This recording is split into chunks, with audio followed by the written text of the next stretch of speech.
यदि आप अपनी जर्नी के अगले फेज़ में जाना चाहते हैं और ख़ुद को उस चेजिंग एनर्जी से डिटैच करना चाहते हैं तो ये कदम आपके लिए बहुत ज़्यादा लाभदायक हो सकता है, बहुत फ़ायदेमंद हो सकता है। अगर आप इसे सही तरीके से करते हैं तो आप ज़रूर से ज़रूर अपनी जर्नी के अगले चरण में जा पाएंगे। हेलो दोस्तों, welcome to my YouTube channel अध्यात्म और विज्ञान। आज के इस वीडियो में मैं आपको चेजिंग एनर्जी से बाहर निकलने का एक रास्ता बताऊंगी। आप अपने साइलेंट फेज़ के अगले चरण में जा पाएंगे जहां से आपको अपनी जर्नी का एक नया आयाम पता चलेगा। ये जो चरण है ये है तुम्हारे शैडो वर्क का। अब शैडो वर्क तो आप कहेंगे कि हमने बहुत बार सुना है और बहुतों ने किया भी होगा, हमने शैडो वर्क किया है, लेकिन आपको क्या कहा जाता है कि आप जब अपने शैडो पर काम करते हैं, अपने शैडो साइड पर जब आप काम करते हैं तो आपसे कहा जाता है कि एक चीज़ पर महीने में एक ही बार काम किया जाए, उसके बाद अगले पॉइंट पर अगले महीने। लेकिन अभी भी आप देख रहे हैं कि आपको बहुत लंबा समय हो गया है, लेकिन कहीं ना कहीं आप टेक्निकली या मेंटली चेजिंग एनर्जी में है, या फिर आपको ये महसूस होता है कि आप एक लूप में फंसे हुए हैं जिससे आप बाहर नहीं निकल पा रहे हैं। आप बाहर निकलने का रास्ता ढूंढते हैं, आपके अंदर छटपटाहट है पर आप बाहर नहीं निकल पा रहे हैं और आपके अंदर वो एनर्जी बनी हुई है और आपका साइलेंट फेज लंबे से लंबा खिंचता चला जा रहा है पर आप बाहर नहीं आ पा रहे हैं। तो अब आपको एक बार ज़रूरत है खुद के शैडो साइड की ओर को झांकने की। शैडो साइड क्या होती है? शैडो साइड वो होती है जिसे आप किसी को नहीं बताते हैं।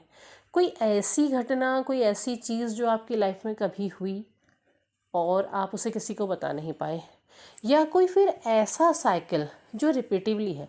देखिए, शायद घटनाओं पर या बचपन में हुई किसी घटना पर हो सकता है आपने शैडो वर्क किया हो या कुछ ऐसा करवाया हो जिससे आपने ये कोशिश की हो कि आप उससे बाहर आ पाएँ, लेकिन आपने अपनी साइकिल पर शायद शैडो वर्क नहीं किया है। साइकिल क्या होती है? साइकिल एक ऐसा पैटर्न होता है जो बार बार रिपीटिवली आपके लाइफ में होता चला जाता है। अक्सर कुछ चीज़ें ऐसी होती हैं जो होती चली जाती हैं, जैसे लाइक अगर हम कहें कोई किसी का भला करना चाहता है, आप अपने मन में सोचते हैं कि हमें इसका कुछ भला कर दूं, कुछ इसकी मदद कर दूं, लेकिन जैसे ही आप उसकी मदद करने जाते हैं तो कुछ ऐसा हो जाता है कि आपको तकलीफ़ हो जाती है, मतलब उसके बदले आपको बुराई मिलती है। और आपने ये देखा होगा कि आप बार बार ऐसा करते हैं और वो आपके साथ ऐसा होता चला जाता है। फिर समय बीतता है, आप आगे बढ़ जाते हैं, चलिए छोड़िए कोई नहीं, नेक्स्ट टाइम आप फिर करते हैं, फिर वही चीज़ हो जाती है। तो ये क्या है? ये एक पैटर्न है जो आपकी लाइफ में बार बार हो रहा है।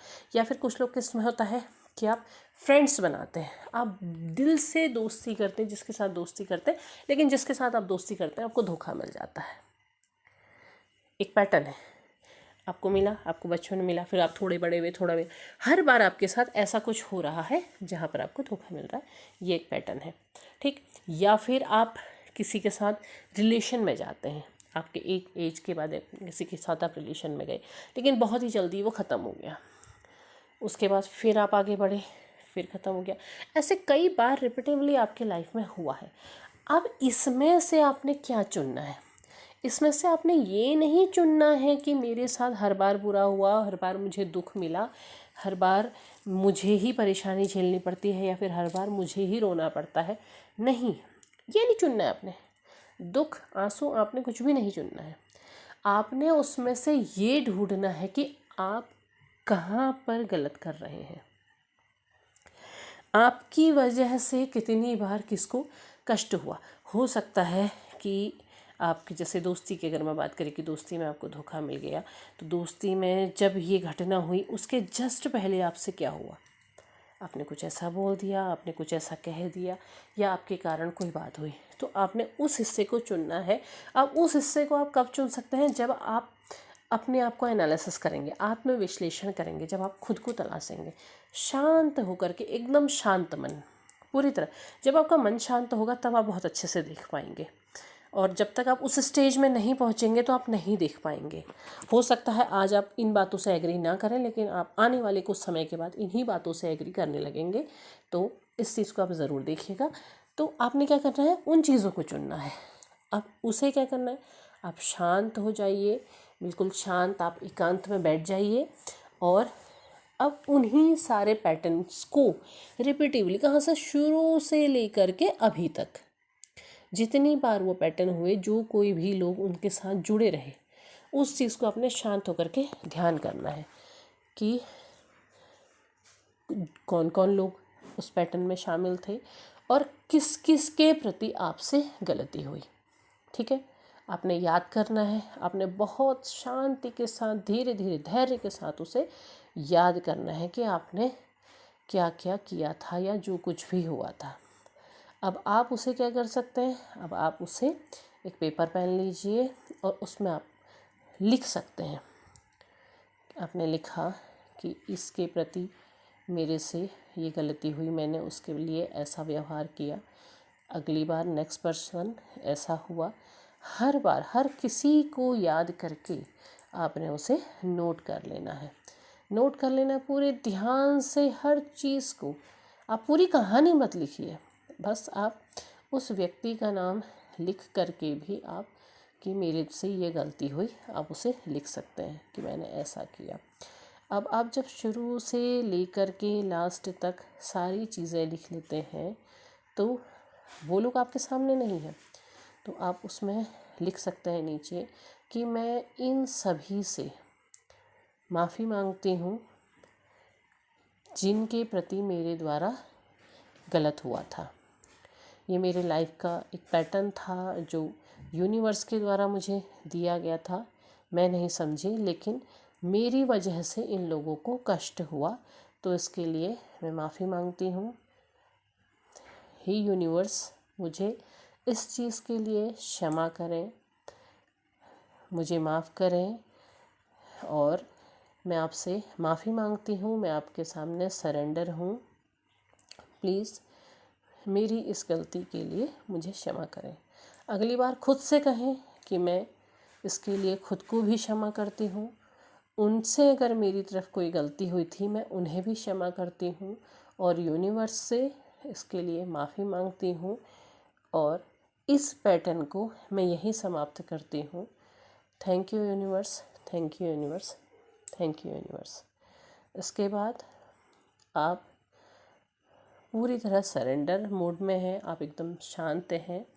आप उस पेपर को ले जाइए और जला दीजिए। उस पैटर्न को, उस साइकिल को, उस शैडो साइड को आप पूरी तरह उस आग में समर्पित कर दीजिए।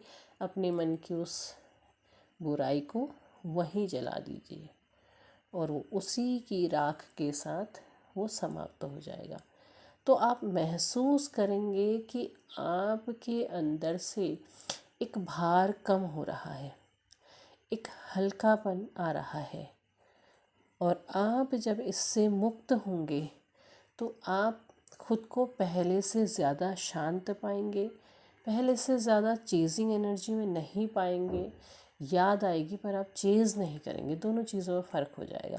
याद से मतलब कि ख्याल आ रहा है, कि ख्याल आ रहा है हाँ, लेकिन आप चेज़ नहीं कर रहे हैं, आप बिल्कुल शांत हैं।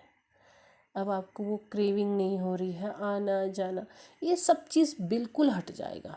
आप इसे करके देखिए, ज़रूर से ज़रूर करके देखिए और सबसे पहले उसको खुद के अंदर चेक कीजिए कि आपने किस साइड पर काम करना है, कौन से पैटर्न पर काम करना है और ध्यान से बिल्कुल एकदम शांत होके कीजिएगा, एकदम खुद को चीज़ों में उलझा करके नहीं, तब आप कर पाएंगे। तो उम्मीद है आपको वीडियो पसंद आया होगा, पसंद आया हो लाइक शेयर सब्सक्राइब करें, कमेंट बॉक्स में अपने विचार ज़रूर साझा करें। तब तक के लिए धन्यवाद।